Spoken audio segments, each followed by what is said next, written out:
Thank you very much for watching the Smart 24 TV station you are watching. My name is Viola and Owen. We are here for special focus on the Uganda-Tanzania Business Forum that is happening right now in Dar es Salaam. Yeah, of course, we shall be having a look at some of the issues that are going to be discussed in Tanzania during this Tanzania Uganda Business Expo.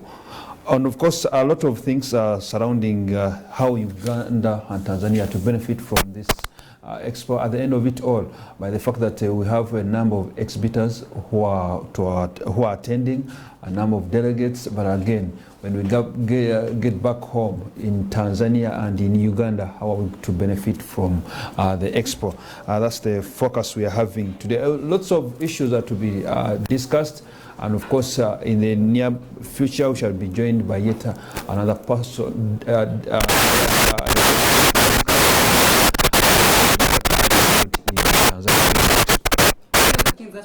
caught my attention is that between Uganda and Tanzania, right. And I think that however much these countries are part of the East African community, it is always good to handle this them before they actually go to the larger table of the East African community.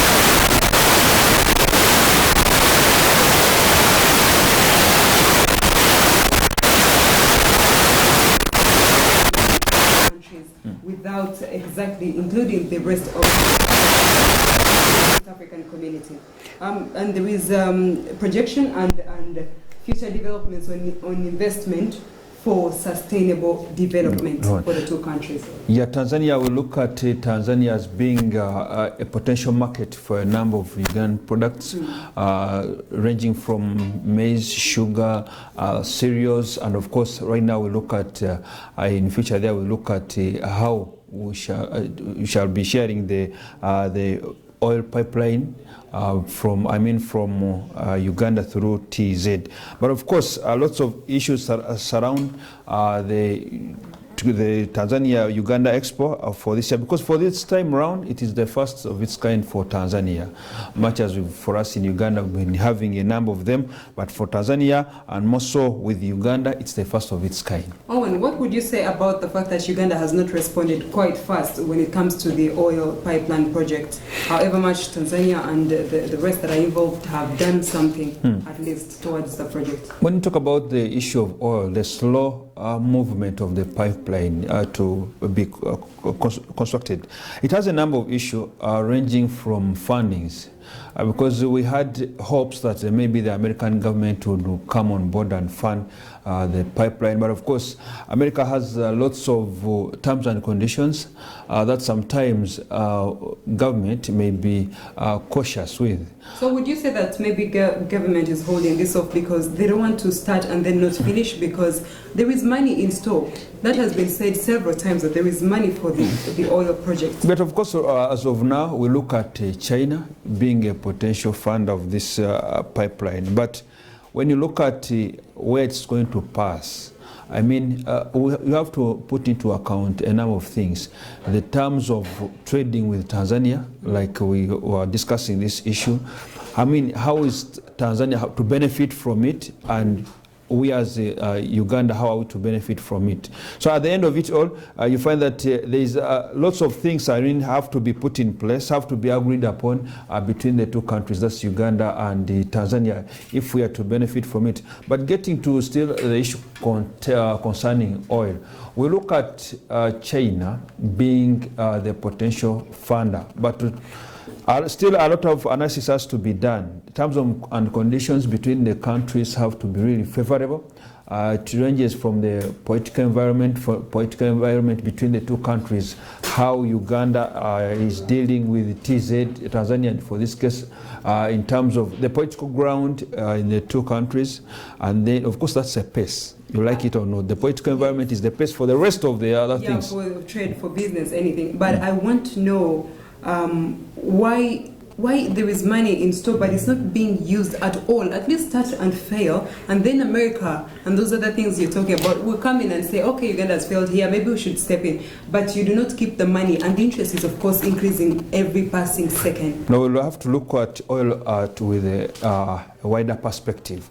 Looking at countries where oil was discovered, yes. The question still remains, is the discovery of oil a curse or a blessing to a country? When you look at Nigeria, it has lots of, wrangles, misunderstandings, regarding oil.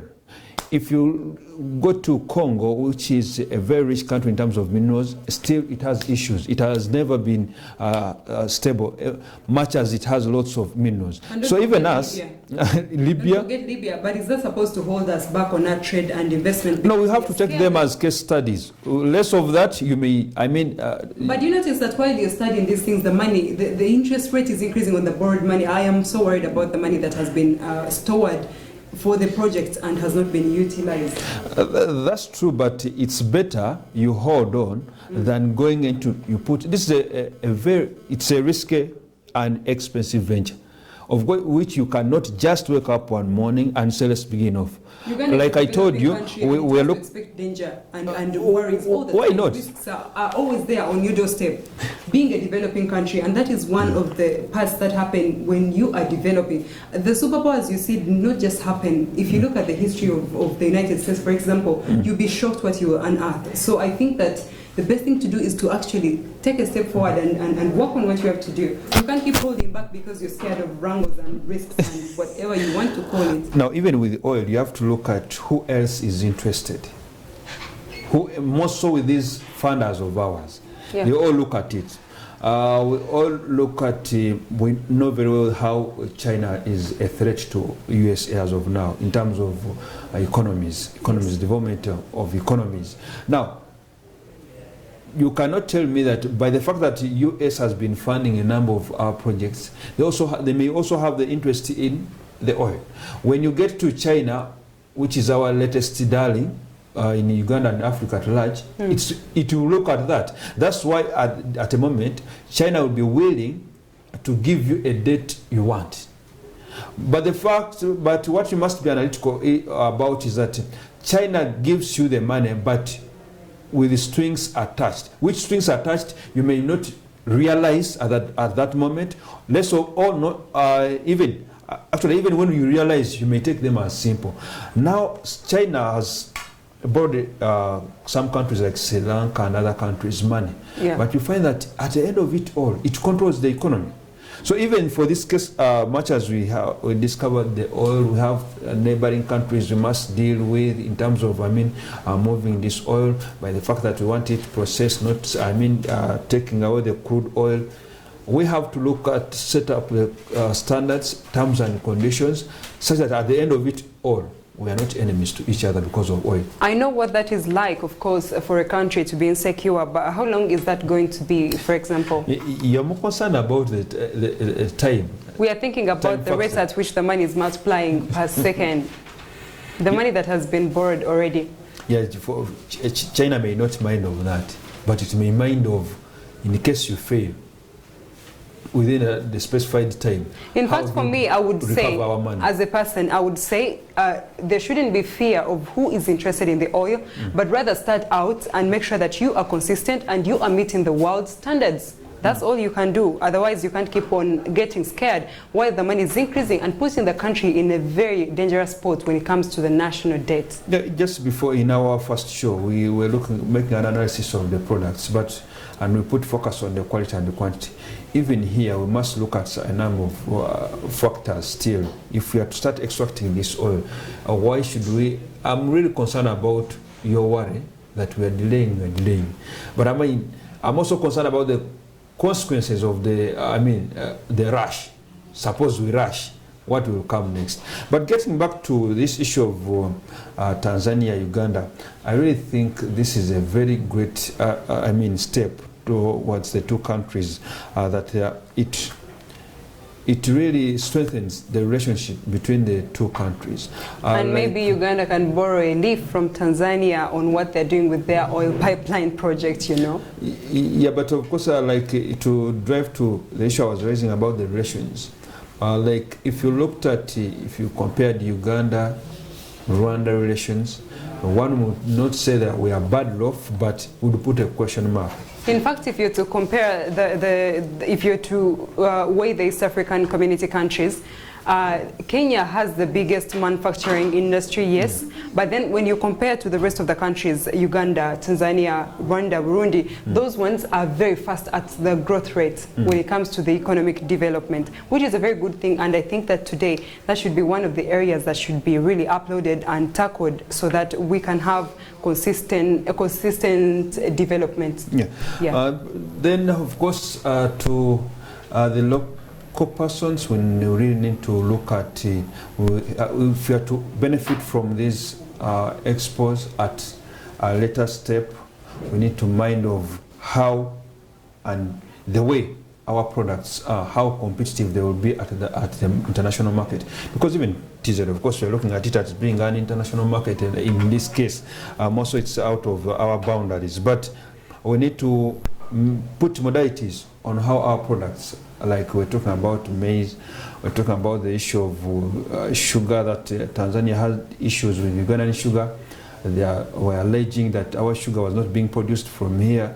It was just imported into the country, then repackaged to Tanzania. Yes. So, I mean, if such allegations come up, they affect our market in one way or another. By the time we clear the air that no, this was our product, this was a good quality, I mean, the market is not for you only, it's competitive. So other countries will start bringing their products. And but of course, while you're saying the market is not for us alone, you cannot also afford to keep on giving substandard things, because they won't last you in the market, no matter which way you put it.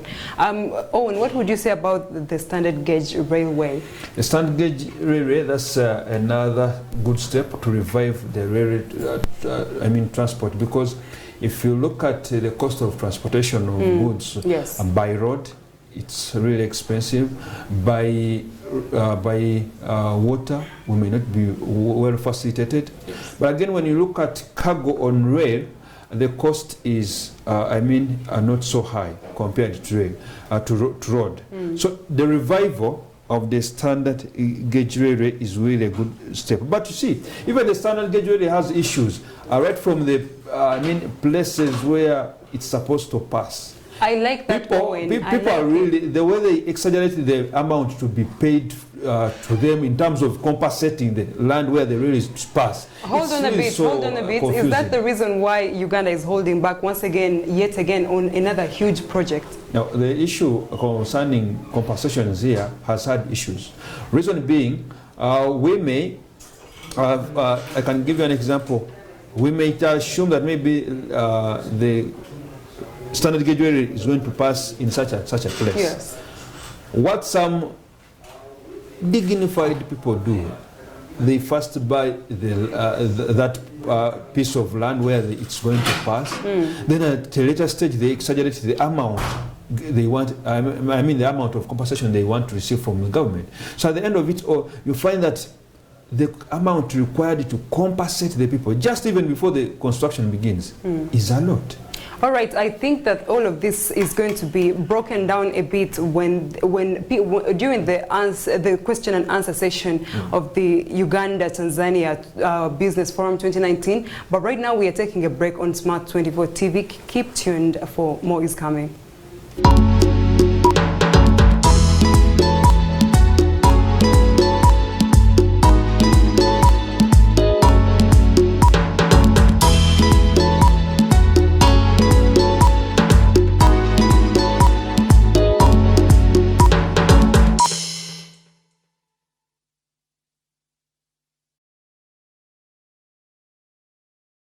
Smart 24.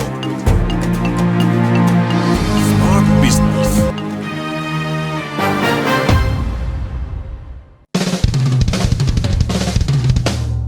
What is wrong with you? Give your family the best classy TV experience.